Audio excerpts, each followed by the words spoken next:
تجھ کو میرا سلام اصغر اصغر ہائے اصغر ہائے کیا منزلت ہے تیری کیا منزلت ہے تیری شبیر خستتن نے کیا منزلت ہے دفنا کے تیرا لاشا فرمایا پر میں غم نے اے چھ مہینے والے تجھ کو میرا سلام اصغر ہائے اصغر ہائے اصغر اصغر ہائے شکوہ نہ کرنا اصغر شکوہ نہ پانی نہیں میسر شکوہ نہ کرنا آنسو بہا کے میں نے تربت کو کر دیا تر اے چھ مہینے والے تجھ کو میرا سلام Asghar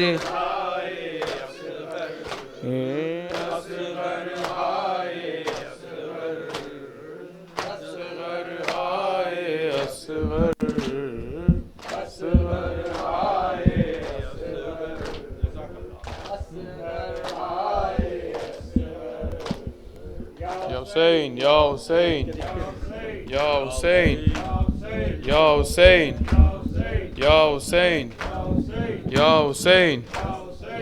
Thank you. Ya Hussein, Ya Hussein. آ جاؤ چاند میرے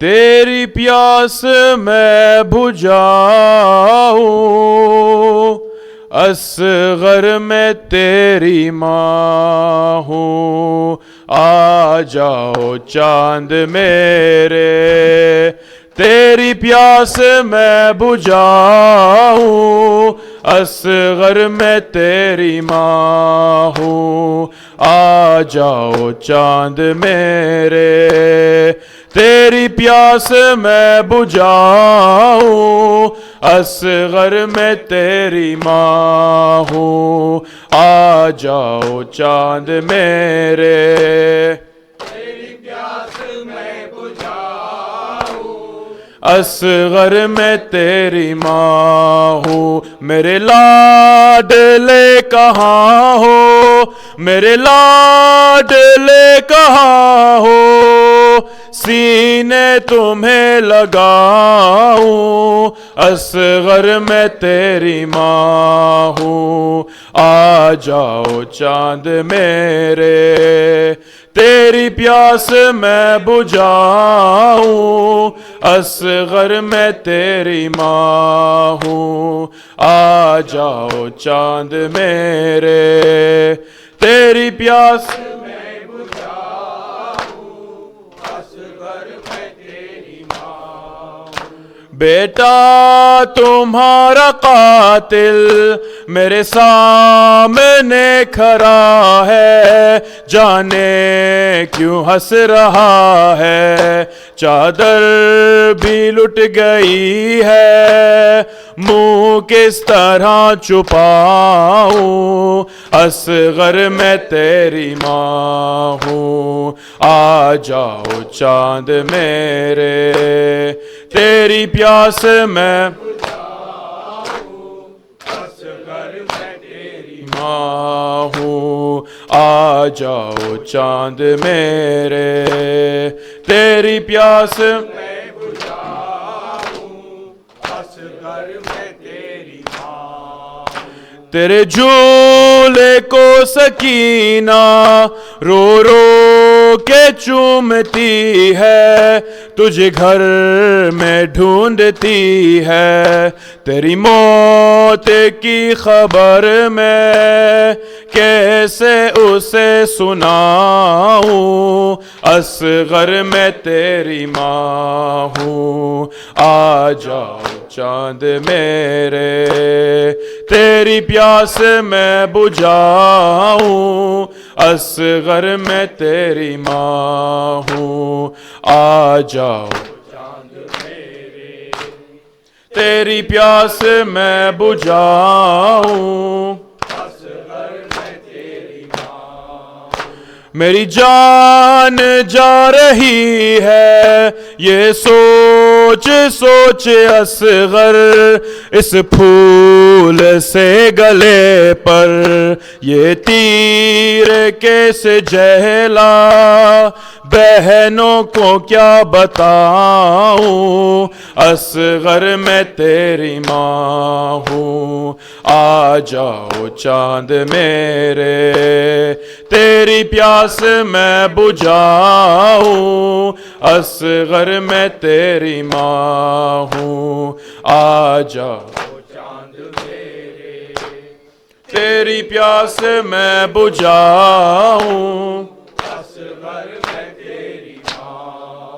نیزے سے گر رہا ہے ننھا سا سر تمہارا، دل روتا ہے ہمارا، میرے ہاتھ تو بندھے ہیں، سر کس طرح اٹھاؤں، اصغر میں تیری ماں ہوں، آ جاؤ چاند میرے، تیری پیاس میں بجھاؤں، اصغر میں تیری ماں ہوں، آ جاؤ چاند میرے، تیری پیاس میں بجھاؤں، اصغر میں تیری ماں، جھولے کے ساتھ بیٹا میرے ہاتھ جل گئے ہیں، ظالم بھی ہنس رہے ہیں،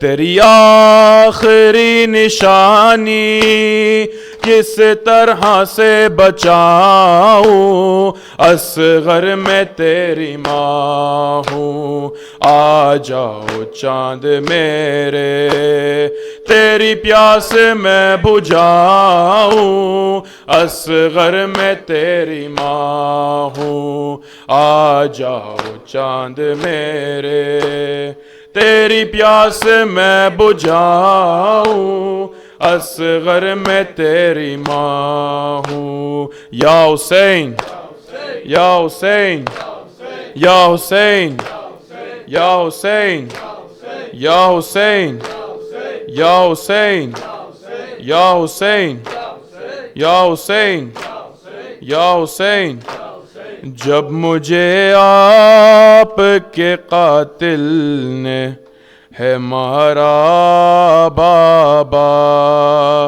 جب مجھے آپ کے قاتل نے ہے مارا بابا، جب مجھے آپ کے قاتل نے ہے مارا بابا، جب مجھے آپ کے قاتل نے ہے مارا بابا، جب مجھے آپ کے قاتل نے ہے مارا بابا، ہے جب مجھے آپ کے قاتل نے ہے مارا، ہر تماچے پہ سکینہ نے، ہر تماچے پہ سکینہ نے پکارا بابا، جب مجھے آپ کے قاتل نے ہے مارا بابا، جب مجھے آپ کے قاتل نے ہے مارا بابا، جب مجھے آپ کے قاتل نے ہے مارا بابا، مجھے بالوں سے پکڑ کر ہے تماچے مارے، مجھے بالوں سے پکڑ کر ہے تماچے مارے، میں نے سر شمر سے مانگا جو تمہارا بابا، جب مجھے آپ کے قاتل نے ہے مارا بابا، جب مجھے آپ کے قاتل نے ہے مارا بابا، سب مل کے، جب مجھے آپ کے قاتل نے ہے مارا، جب مجھے آپ کے قاتل نے ہے مارا بابا، آپ کے سینے پہ آرام سے سونے والی، آپ کے سینے پہ آرام سے سونے والی، سو کے اب خاک پہ کرتی ہے گزارا بابا، جب مجھے آپ کے قاتل نے ہے مارا بابا، جب مجھے آپ کے قاتل نے ہے مارا بابا، جب مجھے آپ مارا بابا، وہ جو در آپ نے تحفے میں مجھے بخشے تھے، وہ جو در آپ نے تحفے میں مجھے بخشے تھے، ان کو بے دردی سے ظالم نے اتارا بابا، جب مجھے آپ کے قاتل نے ہے مارا بابا، جب مجھے آپ کے قاتل نے ہے مارا بابا، جب مجھے آپ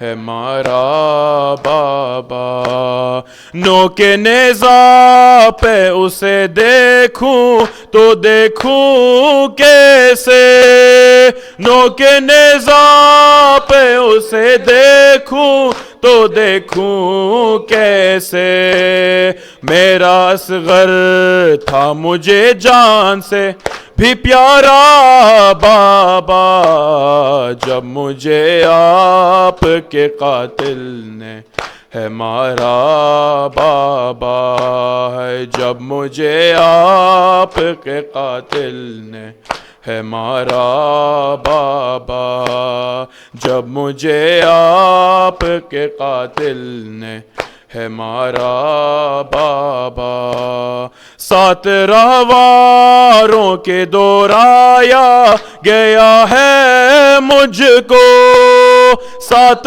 راہواروں کے دورایا گیا ہے مجھ کو، چور زخموں سے بدن میرا ہے سارا بابا، جب مجھے آپ کے قاتل نے ہے مارا بابا، جب مجھے آپ کے قاتل نے ہے مارا بابا، یا حسین